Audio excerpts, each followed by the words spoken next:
வணக்கம் உறவுகளே, இது ஜூவோட பார்ட் 2 வீடியோ தான். ஃபைனலாக செஞ்சு முடிச்சிட்டேன். இதுதான் அந்த ஜூ. என் பசங்களுக்கு கிண்டர் ஜாயில் வந்து குட்டி குட்டி டாய்ஸை வச்சு பசங்க விளையாடுறது வாங்குறதை வச்சு தான் நான் இதை செஞ்சேனே. இந்த 2 டீர் முன்னாடி வச்சுருக்கேன் இல்லையா, கேண்டில் ஏற்றி, அது வந்து என் ஃப்ரெண்டு எனக்கு ப்ரெசென்ட் பண்ணது. அது ரொம்ப நாளாக எடுத்து வச்சுருந்தேன், அது இதுக்கு யூஸ் ஆச்சு. அந்த லைட் செட்டிங் வந்து என் பையன் வந்து 11th ஆனிவர்சரிக்கு எங்களுக்கு ப்ரெசென்ட் பண்ணது.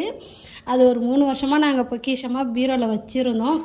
இது வந்து இந்த ஜல்லிக்கல்லில் வச்சு ஒரு மலை மாதிரி கட்டி கொரில்லாவை அதில் உட்கார வச்சுருந்தோம். நாங்கள் நிறையா டைனோசர் தான் இருந்தது. அதெல்லாம் ஒரே இடமா வச்சு குதிரை வந்து தண்ணி குடிக்கிற மாதிரி, மாடு புல்லை தின்ட்டு தண்ணி குடிக்கிற மாதிரி, வேணும்னா வாழை மரம் மாதிரி வச்சு பனானா சாப்பிட்ற மாதிரி அது மாதிரிலாம் வச்சுருந்தோம். இதெல்லாம் வேடிக்கை பார்க்குற மாதிரி ஒரு டால் ஒன்று வச்சுருந்தோம்.